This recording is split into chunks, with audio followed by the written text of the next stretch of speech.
పెద్దలకు, BCY party నాయకులకు, కార్యకర్తలకు, అభిమానులకు, నా అన్నదమ్ములకు, అక్క చెల్లెలకు అందరికీ పేరు పేరున హృదయపూర్వక నమస్కారాలు తెలియజేస్తూ, ఈరోజు ప్రముఖ స్వతంత్ర సమరయోధులు స్వర్గీయ బాల గంగాధర్ గారికి, అదేవిధంగా చంద్రశేఖర్ ఆజాద్ గారి జయంతి సందర్భంగా మనందరి తరపున, భారత చైతన్య యువజన పార్టీ తరపున ఘనంగా నివాళులు అర్పిస్తూ ఆ మహనీయుల ఆశయాలను కొనసాగిద్దామని చెప్పి పిలుపునిస్తూ,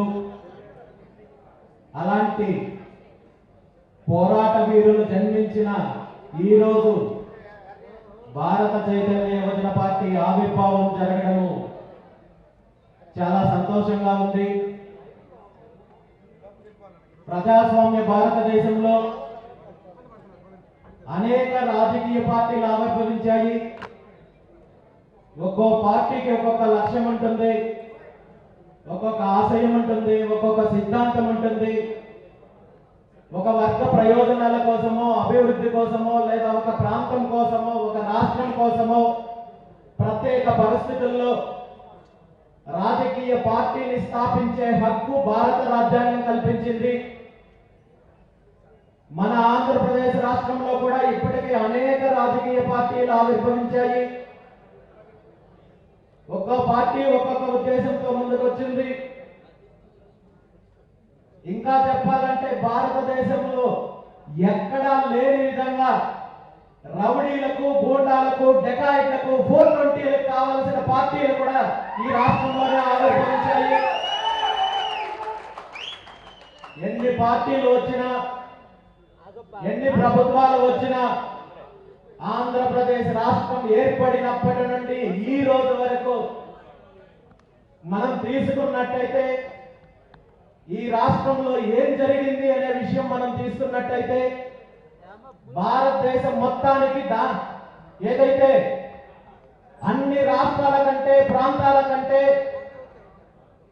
ఎంతో అభివృద్ధి చెందాల్సిన రాష్ట్రము, విస్తారమైన అటవీ సంపద, ఖనిజ సంపద, అదేవిధంగా విస్తారమైన తీర ప్రాంతం ఉన్న ఈ రాష్ట్రము ఈరోజు రాష్ట్రం ఏర్పడినప్పటి నుండి ఈ రోజు వరకు కూడా రెండు సామాజిక వర్గాలు, పార్టీలు మారినా, ప్రభుత్వాలు మారినా, అధికారం మారినా పూర్తిగా ఈ రాష్ట్రాన్ని లూటీ చేసే కార్యక్రమం చేశారు. ప్రభుత్వాన్ని అడ్డం పెట్టుకుని రాష్ట్రాన్ని దోపిడీ చేసే కార్యక్రమం చేశారు, అణచివేసే కార్యక్రమం చేశారు తప్ప మరొకటి జరగలేదనే విషయాన్ని ఈ రోజు మనం అందరం కూడా గుర్తించాలి. రాష్ట్రం ఏర్పడిన కొత్తలో సిద్ధాంతపరమైన రాజకీయాలతో మొదలైన ప్రభుత్వాలు, ఆ తర్వాత కాలంలో కాంగ్రెస్ పార్టీ హయాంలో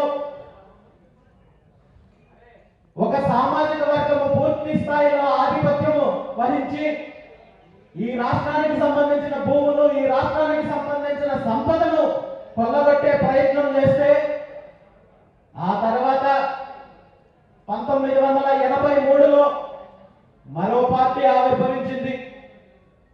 తెలుగువాడి ఆత్మగౌరవం అంటూ, ఆంధ్రప్రదేశ్ పేదల కోసం మేము పుట్టుకొచ్చామని చెప్తూ ప్రముఖ సినీ నటులు స్వర్గీయ ఎన్టీ రామారావు గారు ఆనాడు తెలుగుదేశం పార్టీని స్థాపించారు. తెలుగుదేశం పార్టీ స్థాపించిన 9 నెలల్లో ఈ రాష్ట్రంలో అధికారంలోకి రావడానికి ప్రధాన కారణము తెలుగువాడి ఆత్మగౌరవ నినాదమో, లేదంటే మరొక అంశమో, లేదంటే ఆ నాయకుడికున్న సినీ చరిస్మానో కాదు, రాష్ట్రంలో ఉన్న బడుగు బలహీన వర్గాలకు అందరం ఎక్కిస్తాము, అభివృద్ధి చేస్తాము, అభివృద్ధి చేసే బాధ్యత నేను తీసుకుంటానని చెప్పి ఆనాడు బీసీలను ప్రధానంగా చైతన్యపరిచి మిమ్మల్ని అభివృద్ధి చేస్తానని చెప్పి తెలుగుదేశం పార్టీ ముందుకొచ్చింది. కాబట్టి ఆనాడు 9 నెలల్లో తెలుగుదేశం పార్టీ అధికారంలోకి రాగలిగింది. కానీ నిజంగా తెలుగుదేశం పార్టీ 1983లో అధికారంలోకి వచ్చిన తర్వాత ఈ రాష్ట్రంలో ఉన్న బీసీలను కానీ మరో వర్గాన్ని కానీ వ్యవసాయ రంగంలో కావచ్చు, పారిశ్రామిక రంగంలో కావచ్చు, నిజంగా అభివృద్ధి జరిగిందా లేదా, ఈ రాష్ట్రంలో దోపిడీ జరిగిందా అనే విషయాన్ని మనం గమనించాలి. ఆనాడు అధికారంలోకి వచ్చిన ఎన్టీ రామారావు గారు పేదలకు 2 రూపాయల కిలో బియ్యం ఇస్తామని చెప్పి పేదలకు మాత్రం 2 రూపాయల కిలో బియ్యం ఇచ్చారు. కానీ ఈ రాష్ట్రానికి సంబంధించిన లక్షలాది కోట్ల విలువైన భూములు, హైదరాబాద్ నడిపొట్టులో ఉన్న వేలాది ఎకరాల భూములను వాళ్ళ సామాజిక వర్గానికి దోచిపెట్టే కార్యక్రమం చేశారు. స్టూడియోల పేరుతో, అభివృద్ధి పేరుతో వేల ఎకరాలు ఈరోజు హైదరాబాద్ లో ఉన్న భూములన్నింటినీ కూడా వాళ్ళ సొంత సామాజిక వర్గానికి కట్టబెట్టే ప్రయత్నం చేశారు. ఆనాడు ఎన్టీ రామారావు గారు అధికారంలో ఉన్నప్పుడు వాళ్ళ సామాజిక వర్గానికి సంబంధించిన రామానాయుడు గారికి వేల ఎకరాల భూములు ఇచ్చారు. అదేవిధంగా నాగేశ్వరరావు గారి స్టూడియోకి వేల ఎకరాలు ఇచ్చారు. తనను రాజకీయంగా వ్యతిరేకించే సూపర్ స్టార్ కృష్ణ గారికి వేల ఎకరాల భూములు కేటాయించారు.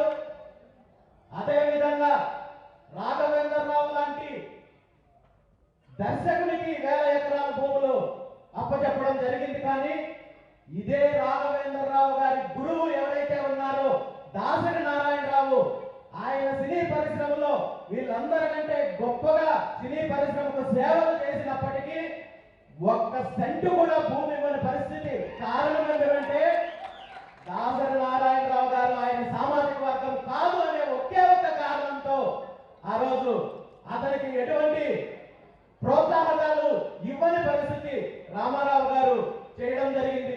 కేవలం హైదరాబాద్ లోనే కాదు, రాష్ట్ర వ్యాప్తంగా ఉన్న ప్రభుత్వానికి సంబంధించిన వేలాది ఎకరాలు వాళ్ళ సామాజిక వర్గ అభివృద్ధి కోసం పాటుపడ్డారు తప్ప రాష్ట్రానికి, రాష్ట్ర ప్రజలకు, పేదలకు చేసింది 2 రూపాయల కిలో బియ్యం తప్ప మరొకటి ఏదీ చేయలేదనే విషయాన్ని ఈరోజు మనందరం గుర్తించాలి. ఆ తర్వాత అధికారంలోకి వచ్చిన చంద్రబాబు నాయుడు గారి ఇదే విధానాన్ని కొనసాగించారు. తన హయాంలో వేల ఎకరాలు రాష్ట్ర సంపదను లూటీ చేసే కార్యక్రమం చేశారు. 1990ల కాలంలో అధికారంలోకి వచ్చిన చంద్రబాబు నాయుడు గారు ఆనాడు ఎంఆర్ ప్రాపర్టీస్ కావచ్చు, రహేజా పార్కులు కావచ్చు, అదేవిధంగా ఏదైతే ఏలూరు స్కామ్లు కావచ్చు, ఈ రోజు కూడా ఆనాడు ఏలూరు స్కామ్ పైన ఏర్పాటైన కమిషన్ ఏదైతే ఉందో నివేదిక ఇవ్వకుండా లీగల్ గా అన్ని రకాలుగా వాళ్ళకి ఇబ్బంది పెట్టి వాళ్ళని ముందుకు రానివ్వకుండా చేసి వీళ్ళ యొక్క అవినీతిని, వీళ్ళ దోపిడీని అడ్డుకునే ప్రయత్నం జరిగింది. అదేవిధంగా గతంలో అధికారంలోకి వచ్చిన వైఎస్ రాజశేఖర రెడ్డి గారు ఇంకా పూర్తిగా తన వర్గానికి భూములు కావచ్చు, రాష్ట్రానికి సంబంధించిన నిధులు కావచ్చు, ఏదైతే కంపెనీల పేరుతో, డెవలప్మెంట్ పేరుతో ఫార్మా కంపెనీలని, సిమెంట్ ఫ్యాక్టరీలని, అదేవిధంగా మైనింగ్ కంపెనీలని చెప్పి రకరకాలుగా రాష్ట్రంలో ఉన్న సంపదనందరినీ కూడా కొల్లగొట్టే ప్రయత్నం చేశారు. ఇంకా ఆ తర్వాత మళ్ళీ అధికారంలోకి వచ్చిన వైఎస్ జగన్మోహన్ రెడ్డి గారు మనం ప్రత్యేకంగా చెప్పాల్సిన పని లేదు. భారతదేశం మొత్తం మీద ఇలాంటి అరాచకమైన పరిపాలన, దోపిడీ సాధించిన ఏకైక నాయకుడు ఎవరైనా ఉన్నారంటే అది జగన్మోహన్ రెడ్డి గారు. ఈ 2 పార్టీల నాయకత్వంలో ఈ 2 సామాజిక వర్గాలు రాష్ట్రం ఏర్పడినప్పటి నుండి ఈనాడు వరకు పూర్తిగా ఈ రాష్ట్రాన్ని, రాష్ట్ర సంపదను, భూములను దోపిడీ చేశారు తప్ప ఈ రాష్ట్రంలో ఏ ఒక్క వర్గానికి మేలు చేయలేదనే విషయాన్ని ఈరోజు మనం గుర్తించాలి. 1983లో టీడీపీకి అధికారం వస్తే ఈ రోజు వరకు దశాబ్దాల పాటు ఆ పార్టీకి అధికారాన్ని కట్టబెడితే ఆనాడు ఇచ్చిన హామీల దగ్గర నుండి గత ఎన్నికల్లో చంద్రబాబు నాయుడు గారు ఇచ్చిన హామీల వరకు ఏ ఒక్క హామీని నిలబెట్టుకోలేని పరిస్థితి ఈరోజు తెలుగుదేశం పార్టీది. 1983లో అధికారంలోకి వచ్చినప్పుడు తెలుగుదేశం పార్టీ ఆనాడు ముఖ్యమంత్రి ఎన్టీ రామారావు గారు ఈ రాష్ట్రంలో 150-60% పైగా ఉన్న బలహీన వర్గాలు, బీసీలు అభివృద్ధి చెందాలంటే ఎలాంటి ప్రణాళికలు కావాలని చెప్పి మురళీధరన్ కమిషన్ అనే ఒక కమిషన్ ఏర్పాటు చేస్తే ఆనాడు కమిషన్ పూర్తి స్థాయిలో ఈ రాష్ట్రంలో ఉన్న బీసీల యొక్క స్థితిగతులపైన స్టడీ చేసి ఈ రాష్ట్రంలో ఉన్న వెనుకబాటుతనాన్ని పేదరికాన్ని స్టడీ చేసి ఈ రాష్ట్రంలో 150% పైగా ఉన్న బీసీల అభివృద్ధి చెందాలంటే విద్యా ఉద్యోగాలతో పాటు స్థానిక సంస్థలతో పాటు చట్టసభల్లో కూడా బీసీలకు 44% రిజర్వేషన్ ఇవ్వాలని 1984లో కమిషన్ నివేదిక ఇస్తే ఆనాటి నుండి ఈనాడు వరకు ఆ కమిషన్ పేరు కూడా తీసుకురాకుండా బీసీలను మోసం చేసిన ఘనత తెలుగుదేశం పార్టీదనే విషయాన్ని ఈరోజు మనం గుర్తించాలి.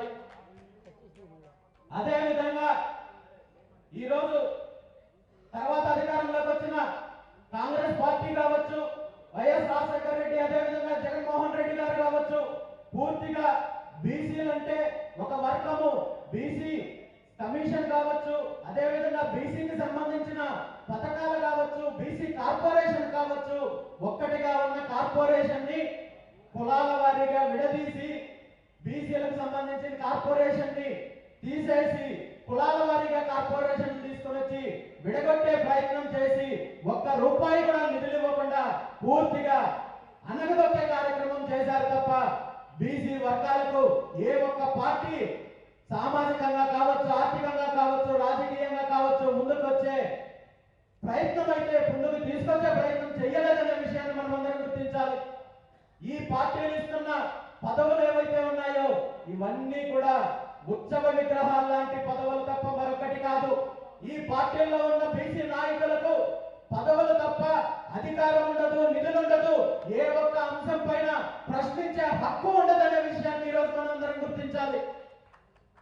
ఈరోజు ఈ పార్టీలు, ఈ ప్రభుత్వాలు కేవలము బీసీలకు మాత్రమే కాదు మిగిలిన అన్ని వర్గాలకు అన్యాయం చేసే ప్రయత్నం చేస్తున్నారు. ఈరోజు ఈ రాష్ట్రంలో గతంలో కాపు సామాజిక వర్గం నుండి ఒక నాయకుడు వంగవీటి రంగా అనే ఒక నాయకుడు వస్తే ఈ రెండు పార్టీలు, ఈ రెండు సామాజిక వర్గాలు కలిసి అతన్ని అంతమొందించే ప్రయత్నం చేశారు. అదేవిధంగా రాష్ట్రం ఏర్పడిన కొత్తలో సిద్ధాంతపరమైన రాజకీయాలు బలంగా ఉంటున్నప్పుడు ఉత్తర భారతదేశంలో రాజకీయంగా బలంగా ఉంటున్న ఈరోజు బ్రాహ్మణ సామాజిక వర్గం ఈరోజు మన రాష్ట్రంలో ఏ విధంగా ఉందో మనం చూడొచ్చు. రాజకీయ పరిస్థితులు ఏ విధంగా ఉన్నాయో చూడొచ్చు. అదేవిధంగా ఆంధ్రప్రదేశ్ రాష్ట్రం కోసము ఉద్యమం చేసి తన ప్రాణాలను త్యాగం చేసిన పొట్టి శ్రీరాములు గారు జన్మించిన వైశ్య సామాజిక వర్గము ఈరోజు రాజకీయంగా ఎంతగా అణచివేయబడుతున్నారో మనందరూ చూశాము. అదేవిధంగా ఈరోజు ఆర్థికంగా, సామాజికంగా బలంగా ఉంటున్న క్షత్రియ సామాజిక వర్గము రాజ్యాలు, సంస్థానాలు ఉన్న రాజులకు సంబంధించి ఏ విధంగా రాజకీయంగా అనగదొక్కారో మనందరికీ తెలుసు. చిన్న ఉదాహరణ చెప్పాలంటే గత ప్రభుత్వ హయాంలో వైఎస్ఆర్ కాంగ్రెస్ పార్టీలో నరసాపురం ఎంపీగా పోటీ చేసి గెలిచిన రఘురామకృష్ణరాజు గారు ఆ తర్వాత కాలంలో వైఎస్ జగన్మోహన్ రెడ్డి గారి ప్రభుత్వం చేస్తున్న అరాచకాల పైన అనేక రకాలుగా పోరాటం చేస్తే ఆ పోరాటాన్ని తెలుగుదేశం పార్టీ తనకు అనుకూలంగా మలుచుకొని చివరికి ఎన్నికలు వచ్చేప్పటికీ తనను వంచడానికి ప్రయత్నం చేసి 3 చెరువుల నీళ్లు దాపించి టికెట్ ఇవ్వడానికి చంద్రబాబు నాయుడు గారు ఇదే RRR చేత కాళ్ళు పట్టించుకునే స్థాయికి తీసుకొచ్చారంటే నిజంగా ఈ రెండు పార్టీలు అన్ని సామాజిక వర్గాలను, బీసీలను, మిగిలిన సామాజిక వర్గాలను ఏ విధంగా చూస్తున్నారో మనందరం కూడా గమనించాలి. ఇంకా బీసీలతో పాటు ఈ రాష్ట్రంలో పారిశ్రామిక అభివృద్ధి ఏ విధంగా ఉందో మనం చూడాలి. పూర్తిగా వీళ్ళ బినామీలకు వేల ఎకరాలు కట్టబెడుతున్నారు కానీ నిజమైన పారిశ్రామిక అభివృద్ధి కోసము ఈ రెండు పార్టీలు, ఈ రెండు సామాజిక వర్గాల అధికారాన్ని అడ్డం పెట్టుకొని దోపిడీ చేస్తున్నారు తప్ప ఆంధ్రప్రదేశ్ రాష్ట్రంలో ఏదైతే పారిశ్రామిక అభివృద్ధి పూర్తిగా కుంటుపడింది. అదేవిధంగా ఈరోజు రాష్ట్రంలో ఉన్న యువత ప్రపంచం మొత్తం మీద కూడా అత్యంత నైపుణ్యం ఉన్న యువత ఈ రోజు ఉద్యోగ ఉపాధి అవకాశాలు లేక అనేక రకాలుగా ఇబ్బందులు పడుతూ వలసలు వెళుతూ పక్క రాష్ట్రాలకు పక్క దేశాలకు వలస వెళ్లే పరిస్థితి ఉంది. మరీ ముఖ్యంగా గత జగన్మోహన్ రెడ్డి గారి ప్రభుత్వంలో మొదలైన గంజాయి దందా, ఈ రోజు గంజాయి రాక్షసి వ్యాపారము, ఈ రెండు పార్టీలు కలిసి ఈ రోజు రాష్ట్రంలో ఉన్న యువతను పెడదల పట్టించే కార్యక్రమం చేస్తున్నారు. మనం 2 రోజుల క్రితం వార్తల్లో చూసాము. ఈ రోజు రాష్ట్రంలో గంజాయి ఏ విధంగా సరఫరా అవుతోంది, ఎంతగా యువత భవిష్యత్తును నాశనం చేస్తోంది, చాక్లెట్ల రూపంలో గంజాయి అమ్మే పరిస్థితి ఈ రోజు రాష్ట్రంలో ఉందంటే దీని అంతటికి ప్రభుత్వంలో ఉన్న వాళ్ళు మద్దతు లేకుండా జరుగుతుందా అనే విషయాన్ని ఈ రోజు మనం గుర్తించాలి. ఈ రోజు మహిళల గురించి ఎలాంటి పరిస్థితులు ఉందో మనం తెలుసుకోవాలి. రాష్ట్రంలో మహిళా సాధికారత కోసము, మహిళల హక్కుల కోసము, అదేవిధంగా మహిళలకు సంబంధించిన భద్రత కోసము అనేక చట్టాలు తీసుకొస్తామని చెప్తున్న ప్రభుత్వాలు, పార్టీలు ఈ రోజు రోడ్డు మీద ప్రశాంతంగా స్వతంత్రంగా మహిళలు తిరిగే పరిస్థితి లేదనే విషయాన్ని మనం గుర్తించాలి. గత ప్రభుత్వ హయాంలో మహిళల పైన అనేక దాడులు జరిగాయి, అత్యాచారాలు జరిగాయి. సుమారు 30,000 మంది మహిళలు ఈ ప్రభుత్వంలో కనబడకుండా పోయారు అని చెప్పి ప్రచారం చేసిన ఇప్పుడు ప్రభుత్వంలో అధికారంలో ఉన్న చంద్రబాబు నాయుడు గారు, అదేవిధంగా పవన్ కళ్యాణ్ గారు మరి ఇప్పటి వరకు వాటిపైన ఎందుకు విచారణ చేయలేదనే విషయాన్ని ఈ రోజు ప్రశ్నిస్తున్నాను. ఈ ప్రభుత్వం అధికారంలోకి వచ్చిన తర్వాత ప్రతిరోజు ఎక్కడో చోట ఏదో ఒక రకంగా సంఘటనలు జరుగుతున్నాయి, అత్యాచారాలు జరుగుతున్నాయి, హత్యలు జరుగుతున్నాయి, దాడులు జరుగుతున్నాయి. కానీ ఇప్పటి వరకు ఎక్కడ చర్యలు తీసుకున్న పాపానైతే పోలేదు. ఈరోజు ఏ రంగంలోనూ రాష్ట్రం ముందుకు వెళ్ళడం లేదు. అన్ని వర్గాల వారిని అణచివేసే ప్రయత్నం చేస్తున్నారనే ఉద్దేశంతో మనము పురాణాల్లో చదువుకున్నాం. గతంలో రాక్షసులు దేవుళ్ళ కోసం తపస్సు చేసి వరాలు పొందిన తర్వాత ఆ రాక్షసులు వరమిచ్చిన దేవుళ్ళపైనే చేతులు పెట్టి వరమిచ్చిన దేవుళ్ళనే వేధించే అంశాలు, కథలు మనం పురాణాల్లో చదువుకున్నాం. అదే విధంగా ఈ రాష్ట్ర ప్రజల యొక్క ఓట్ల ద్వారా అధికారంలోకి వచ్చి పూర్తిగా ప్రజలను అనగదొక్కే కార్యక్రమం చేసి హింసించే కార్యక్రమం చేస్తున్నారు. కాబట్టి ఈ రాష్ట్రంలో ఒక ప్రత్యామ్నాయ రాజకీయం కావాలి. ఈ రాష్ట్రంలో బీసీలకు మంచి జరగాలంటే, రైతులకు మంచి జరగాలంటే, యువత మహిళలకు మంచి జరగాలంటే ఖచ్చితంగా ఈ 2 రాజకీయ పార్టీల నుండి, ఈ 2 సామాజిక వర్గాల నుండి, వీళ్ళ కబంధ హస్తాల నుండి రాష్ట్రానికి బయటకు వచ్చినప్పుడే అది సాధ్యమవుతుందనే ఆలోచనతో, ఆశయంతో ఆవిర్భవించిన పార్టీనే భారత చైతన్య యువజన పార్టీ.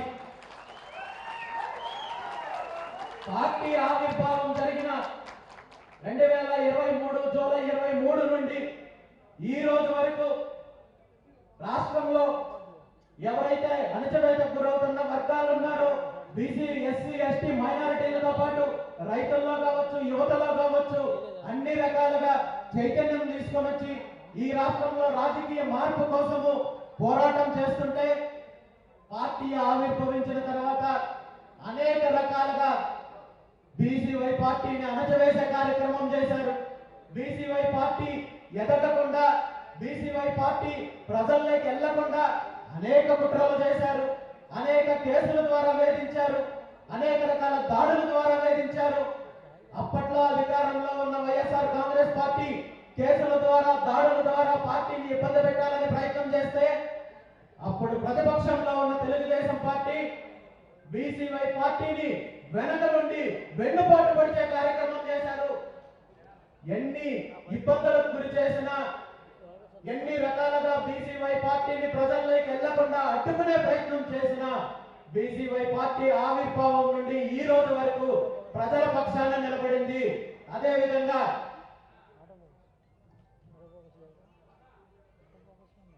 రాష్ట్రంలో ఎక్కడ సమస్యలున్నా, రైతుల సమస్యలున్నా, యువతకు సంబంధించిన సమస్యలున్నా, మహిళల తరపున పోరాటం చేయాల్సి వచ్చిన బీసీవై పార్టీ ముందుండి పోరాటం చేసింది తప్ప ఎక్కడ వెనకడుగు వేయలేదనే విషయాన్ని ఈ సందర్భంగా గుర్తు చేస్తున్నాను. ఈ ప్రభుత్వం అధికారంలోకి వచ్చిన తర్వాత రైతులకు సంబంధించిన అంశంలో కావచ్చు, విద్యార్థులకు సంబంధించిన అంశంలో కావచ్చు, ప్రభుత్వం ఇచ్చిన మాట ఏవైతే పథకాలకు సంబంధించి కావచ్చు ఏ ఒక్కటి అమలు చేయనప్పటికీ కూడా సమస్య ఉన్న చోటల్లా బీసీవై పార్టీ పోరాటం చేస్తోంది. ఈరోజు ముఖ్యంగా కూటమి ప్రభుత్వం ఇచ్చిన హామీల్లో సూపర్ 6 పథకాలు కావచ్చు, మహిళలకు ఇచ్చిన ఉచిత హామీ పథకం, ఉచిత బస్సు హామీ పథకం కావచ్చు, రైతులకు ఇచ్చిన పథకాలకు సంబంధించి కావచ్చు, ఏ ఒక్క హామీ నెరవేర్చకపోగా రైతులను వేధించే కార్యక్రమం జరుగుతోంది, యువతను వేధించే కార్యక్రమం జరుగుతోంది, మహిళలను వేధించే కార్యక్రమం జరుగుతోంది, రైతుల దగ్గర బలవంతంగా భూములు లాక్కునే ప్రయత్నం చేస్తున్నారు. ఈరోజు సంవత్సరానికి లక్షలాది ఉద్యోగాలు కల్పిస్తామని హామీలు ఇచ్చిన ప్రభుత్వము నాయకులు ఈరోజు రాష్ట్రంలో ఉన్న లక్షలాది మంది నిరుద్యోగుల జీవితాలతో ఆడుకునే ప్రయత్నం చేస్తున్నారు. వీళ్ళు ఇచ్చే డిఎస్సి నోటిఫికేషన్లు కావచ్చు, గ్రూప్ 1, గ్రూప్ 2 లాంటి పరీక్షలు కావచ్చు, అనేక రకాలైన అవకతవకల ద్వారా వీళ్ళు ఆ నోటిఫికేషన్ ద్వారా అవినీతి చేయడానికి ప్రయత్నం చేస్తున్నారు తప్ప నిజంగా నిరుద్యోగులకు మేలు చేసే కార్యక్రమం చేయడం లేదనే విషయాన్ని గమనించాలి. అదేవిధంగా బీసీలను అభివృద్ధి చేస్తాము, బీసీలను ముందుకు తీసుకొస్తామని చెప్పి బీసీల పైన అనేక దాడులు జరుగుతున్నాయని చెప్పి గత ఎన్నికలకు ముందు అనేక రకాలుగా ప్రచారం చేసిన చంద్రబాబు నాయుడు గారు అధికారంలోకి వచ్చిన 13 నెలలు పూర్తయినప్పటికీ కూడా ఈ రోజు వరకు కూడా బీసీలకు సంబంధించిన రక్షణ చట్టానికి సంబంధించి ఎటువంటి అడుగు ముందుకు వేయలేదంటే గత దశాబ్దాల కాలం నుండి ఏ విధంగా బీసీలను మోసం చేస్తున్నారో అదే విధంగా ఇప్పుడు కూడా మోసం చేసే ప్రయత్నం చేస్తున్నారు తప్ప మరొకటి కాదనే విషయాన్ని మనం గమనించాలి. వీటన్నింటిపైన కూటమి ప్రభుత్వంలో ఉన్న ఎంపీలు, ఎమ్మెల్యేలు, మంత్రులు చంద్రబాబు నాయుడు గారిని ప్రశ్నించే పరిస్థితుల్లో లేదు. అదేవిధంగా ఈరోజు రాష్ట్రంలో ఉన్న బీసీ సంఘాలన్నింటినీ కూడా నేను పిలుపునిస్తున్నాను. ఈ ప్రభుత్వం ఏదైతే హామీ ఇచ్చారో బీసీలకు రక్షణ చట్టం తీసుకొస్తామని చెప్పి మరి ఈ రక్షణ చట్టం అమలు చేయాలని చెప్పి ప్రభుత్వాన్ని ఎందుకు డిమాండ్ చేయడం లేదు? దీనికోసం పోరాటానికి సిద్ధం కావాలని చెప్పి ఈ సందర్భంగా బీసీ సంఘాలు, బీసీ నాయకులు, ఎమ్మెల్యేలు, ఎంపీలు, మంత్రులు అందరినీ నేను కోరుకుంటున్నాను. దశాబ్దాల కాలం నుండి బీసీల ఓట్ల బ్యాంకుతో అధికారంలోకి వచ్చిన ప్రభుత్వాలు బీసీలను అణగదొక్కే కార్యక్రమం చేస్తున్నారు. ఈ రోజు కూటమి ప్రభుత్వానికి సంబంధించిన అనేక మంది బీసీ కార్యకర్తలు, నాయకులపైన దాడులు జరుగుతున్నాయి, హత్యలు జరుగుతున్నాయి. కానీ ప్రభుత్వం చెల్లించే పరిస్థితుల్లో లేదు. మహిళలకు సంబంధించి గతంలో జరిగిన అత్యాచారాల గురించి, సంఘటనల గురించి మనకు తెలుసు. మరీ ముఖ్యంగా ఈరోజు అధికారంలో ప్రధానంగా ఉన్న పవన్ కళ్యాణ్ గారు గత ప్రభుత్వ హయాంలో మహిళలకు సంబంధించి అనేక అంశాలు మాట్లాడారు. ముఖ్యంగా సుగాల ప్రీతి లాంటి సంఘటనల గురించి అనేక రకాలుగా ఆరోపణలు చేశారు. మేము అధికారంలోకి వస్తే మొట్టమొదటి సంతకం అదే ఫైల్ మీద తీసుకొస్తాము, వారి కుటుంబానికి న్యాయం చేస్తామని చెప్పారు. ఈ రోజు అదే సుగాల ప్రీతికి సంబంధించిన వాళ్ళ అమ్మగారు రోడ్ల మీద తిరిగి కోర్టుల చుట్టూ తిరుగుతుంటే కూడా కనీసం వాళ్ళకి అపాయింట్మెంట్ కూడా ఇచ్చే పరిస్థితుల్లో లేదు. అదే విధంగా ఈ రోజు రాష్ట్రంలో ఉన్న ఉద్యోగుల పరిస్థితి ఎలా ఉందో మనం చూస్తున్నాం. ముఖ్యంగా బీసీ, ఎస్సీ, ఎస్టీ ఉద్యోగులు, మైనారిటీలకు సంబంధించిన ఉద్యోగులను ప్రమోషన్ల పరంగా కావచ్చు, అదే విధంగా ప్లేస్మెంట్స్ పరంగా కావచ్చు, అనేక రకాలుగా వేధించే ప్రయత్నం జరుగుతోంది. గత ప్రభుత్వ హయాంలో పోలీస్ స్టేషన్లను, రెవెన్యూ ఆఫీసులను వైఎస్ఆర్ కాంగ్రెస్ పార్టీ ఆఫీసుల్లాగా ఉపయోగించుకుంటే ఈ ప్రభుత్వము వీళ్ళ దోపిడీకి, వీళ్ళ అవినీతికి ప్రభుత్వ ఉద్యోగుల్ని, అధికారులని ఉపయోగించుకుంటోంది. కానీ ఉద్యోగుల యొక్క సమస్యలు తీర్చాలని కానీ వాటి పైన చిత్తశుద్ధి కానీ లేకపోవడం దురదృష్టకరము. గత 4 రోజుల క్రితం మనం ఈ రాష్ట్రంలో జరిగిన సంఘటన చూసాము. అధికార పార్టీకి సంబంధించిన ఒక నాయకుడు అనంతపురం జిల్లా తాడిపత్రిలో జేసీ ప్రభాకర్ రెడ్డి అనే ఒక అధికార పార్టీకి సంబంధించిన గూండా నాయకుడు, రౌడీ నాయకుడు ఒక జిల్లా స్థాయి అధికారి పైన నేరుగా బహిరంగంగా దాడి చేసి అతన్ని పచ్చి బూతులతో హింసించే కార్యక్రమం చేస్తే ఇప్పటి వరకు ప్రభుత్వం పైన ఎటువంటి స్పందన లేదు. అదేవిధంగా ఉద్యోగ సంఘాలు కూడా మాట్లాడడానికి భయపడే పరిస్థితి వచ్చింది. నిజంగా చంద్రబాబు నాయుడు గారు నేను నా పరిపాలన అని గొప్పలు చెప్పుకునే చంద్రబాబు నాయుడు గారు ఈ రోజు మీ పార్టీకి సంబంధించిన నాయకులు ఒక జిల్లా స్థాయి అధికారిపైన దాడులు చేస్తున్నారంటే ఈ రాష్ట్రంలో ఉద్యోగాలకు సంబంధించిన భద్రత ఎలా ఉందో మనం చూడాలి. నిజంగా నాకే అధికారం ఉండింటే, నాలాంటి వాడు ఆ స్థానంలో ఉండింటే రోడ్డు మీద గుడ్డలోడు తీసి స్టేషన్లో వేసే కార్యక్రమం చేస్తున్నారు. అదేవిధంగా ఈ రోజు మహిళల పైన ఎక్కడ పడితే అక్కడ దాడులు జరుగుతున్నాయి. ఏ ఒక్క సంఘటనలోనూ చర్యలు తీసుకునే దమ్ము ధైర్యము ఈ ప్రభుత్వానికి లేకపోవడము చాలా బాధాకరము. నేను ప్రశ్నించడానికే పుట్టానని చెప్పుకునే పవన్ కళ్యాణ్ గారు గత సంవత్సరం రోజుల నుండి ఈ రాష్ట్రంలో జరుగుతున్న సంఘటన పైన, ఏ ఒక్క సంఘటన పైన, దేవాలయాల పైన దాడులు జరిగిన, మహిళల పైన దాడులు జరిగిన, రైతుల పైన దాడులు జరిగిన, ఉద్యోగుల పైన దాడులు జరిగిన, బీసీల పైన దాడులు జరిగిన స్పందించే పరిస్థితి లేదు. మరి ఇప్పుడు అధికారంలోకి వచ్చాము కాబట్టి మేము స్పందించాల్సిన పని లేదనుకుంటున్నారా? లేదంటే మీరు తెలుగుదేశం పార్టీకి ఒక కట్టు బానిసలాగా ఉండి మీకు నిజంగా ఆ అధికారం లేకుండా అనుకుంటున్నారో ప్రజలకు తెలియజేయాల్సిన అవసరం ఉంది. ఎందుకంటే మీరు గతంలో మాట్లాడిన మాటలకి అధికారంలోకి వచ్చిన తర్వాత చేస్తున్న వాటికి ఎటువంటి సంబంధం లేదు. ఈరోజు మీ గత కొన్ని రోజుల క్రితము మీ పార్టీకి సంబంధించిన ఒక దళిత యువకుల్ని మీ పార్టీ నాయకులే హత్య చేస్తే ఈనాటి వరకు ఆ యువకుడి కుటుంబాన్ని మీరు పరామర్శించలేని పరిస్థితుల్లో ఉన్నారు. కేవలం ఆ నాయకుల్ని సస్పెండ్ చేసి చేతులు దులుపుకుంటున్నారు. గతంలో ఇదే కాళహస్తి ప్రాంతంలో మీ కార్యకర్తకి సంబంధించి ఒక దాడి జరిగింది అంటే మీరు నేరుగా వెళ్ళి పోలీస్ స్టేషన్ లో కంప్లైంట్ ఇచ్చారు. కానీ ఈ రోజు ఒక దళిత యువకుడు, ఆ యువకుడిని గతంలో కాటమరాయుడు అనే ఒక మీ సినిమాను చూసి ఆ అబ్బాయి పేరు రాయుడుగా మార్చుకొని మీకోసము జీవితాన్ని, ఉద్యోగాన్ని పక్కన పెట్టి మీ పార్టీ కోసం పనిచేస్తున్న ఒక దళిత యువకుడిని హత్య చేస్తే ఈ రోజు వరకు మీరు కనీసము పరామర్శించిన పాపాన పోలేదు. నిజంగా ఈ పార్టీలు ఎవరికి న్యాయం చేస్తున్నాయి? బీసీలకు న్యాయం చేస్తున్నారా? ఎస్సీ ఎస్టీ మైనారిటీ వర్గాలకు న్యాయం చేస్తున్నారా? రైతులకు న్యాయం చేస్తున్నారా? యువతకు న్యాయం చేస్తున్నారా? లేదా మహిళలకు న్యాయం చేస్తున్నారా? ఏ ఒక్కటి జరగడం లేదు. కేవలం అధికారాన్ని అడ్డం పెట్టుకొని పూర్తిగా ఈ రాష్ట్రాన్ని, ఈ రాష్ట్ర సంపదని దోపిడీ చేయాలనే కార్యక్రమము తప్ప మరొకటి కాదు అనే విషయాన్ని ఈ రోజు మనందరం గుర్తించాలి. బీసీవై పార్టీ స్థాపించిన తర్వాత పార్టీని అనేక రకాలుగా అడ్డుకోవడంతో పాటు నా మీద రాజకీయంగా అనేక రకాల ఆరోపణలు చేస్తూ తప్పుడు ప్రచారం చేసే కార్యక్రమం చేస్తున్నారు. అదేవిధంగా నా మీద వ్యక్తిగతంగా అనేక రకాలైన ఆరోపణలు చేస్తూ తప్పుడు ప్రచారం చేసే కార్యక్రమం చేస్తున్నారు.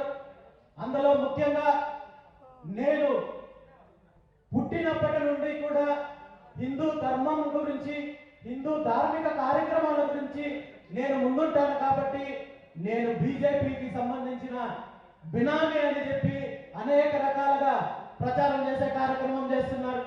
ఈరోజు హిందూ కార్యక్రమాలకు సంబంధించింది, హైందవ ధర్మానికి సంబంధించి పూజలు, యాగాలు, యజ్ఞాలు ఇవన్నీ కూడా నేను రాజకీయంగా ముందుకొచ్చినప్పటి నుండి చేయడం లేదు. నాకు ఊహ తెలిసినప్పటి నుండి నేను ఆధ్యాత్మికంగా ముందున్నాను.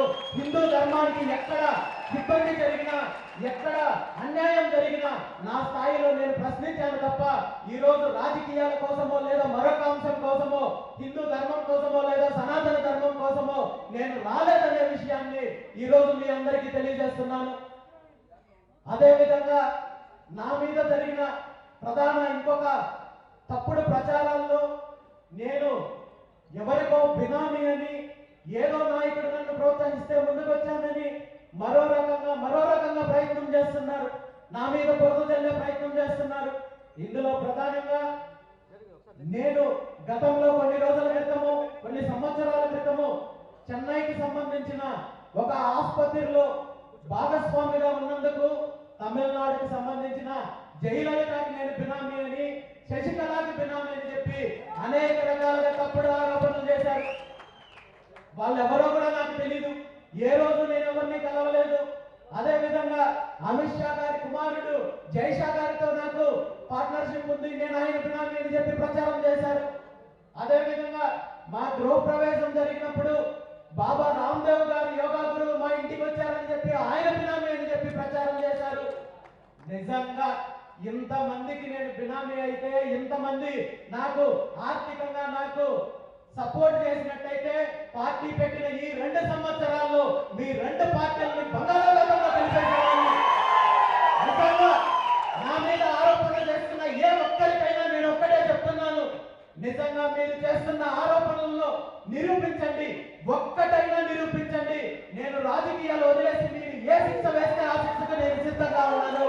అంతే తప్ప ఈరోజు చేతగానితనంతో ఈరోజు ఒక 3వ ప్రత్యామ్నాయంగా ఏ ఒక్కరు ఎదగకూడదని చెప్పి తప్పుడు ఆరోపణలు, తప్పుడు ప్రచారాలతో ఈ విధంగా అనగదొక్కాలనే కార్యక్రమం చేస్తే వీటన్నింటినీ నేను పట్టించుకోను. ప్రజలతో తెలుసుకోవడానికి సిద్ధంగా ఉన్నాను, ప్రజల్లో వెళ్ళడానికి సిద్ధంగా ఉన్నాను తప్ప ఇలాంటి నీచమైన ప్రచారాలని నేను పట్టించుకోననే విషయాన్ని ఈ సందర్భంగా తెలియజేస్తున్నాను.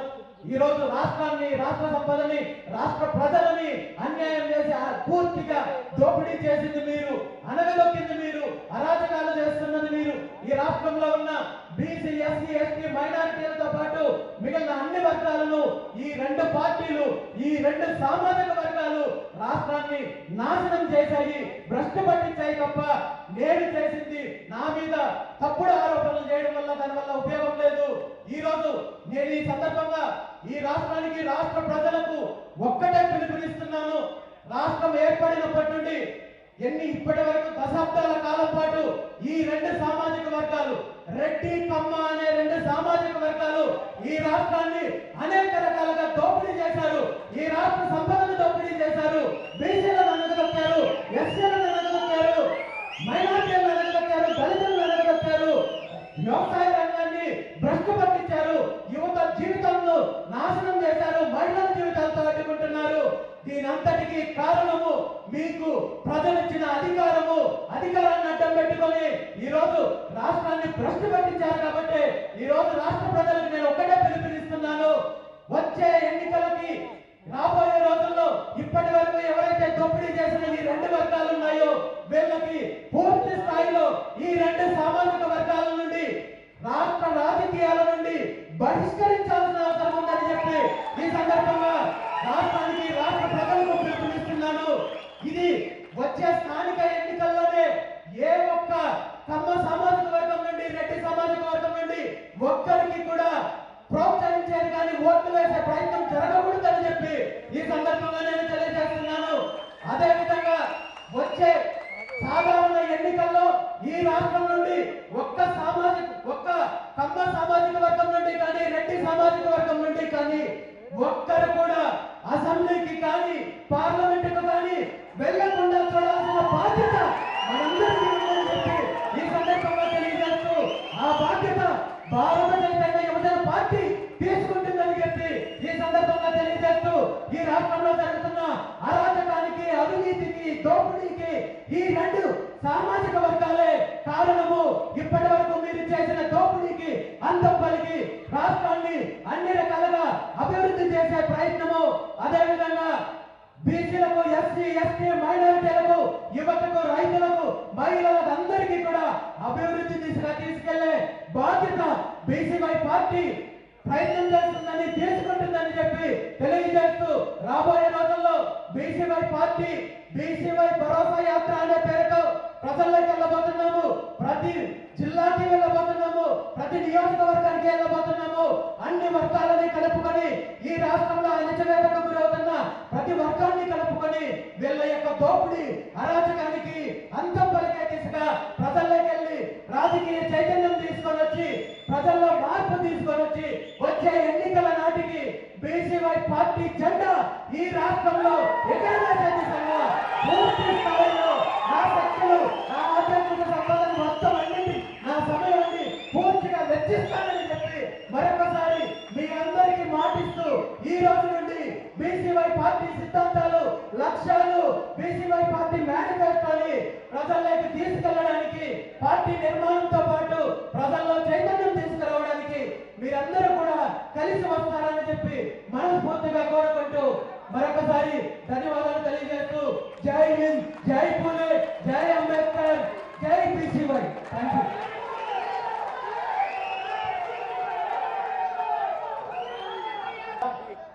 ప్రత్యామ్నాయ రాజకీయ పార్టీ అవసరం ఉంది. గతంలోనే బీసీవై పార్టీ గత అసెంబ్లీ ఎన్నికల్లో ప్రజల్లోకి వెళ్ళడం జరిగింది. రాబోయే రోజుల్లో అతి తొందరలోనే తెలంగాణలో పార్టీ కేంద్ర కార్యాలయ ప్రారంభంతో పాటు పార్టీకి సంబంధించిన కమిటీలను నిర్ణయించి తెలంగాణ రాష్ట్రంలో పార్టీని పూర్తి స్థాయిలో బలోపేతం చేసే దిశగా వెళ్తామని చెప్పి 2 తెలుగు రాష్ట్రాల్లో ఏదైతే బహుజనులకు రాజ్యాధికారమే లక్ష్యంగా ప్రత్యామ్నాయ రాజకీయం కోసం బీసీవై పార్టీ పూర్తి స్థాయిలో పోరాటం చేస్తుందని చెప్పి మరొకసారి తెలియజేస్తుంది.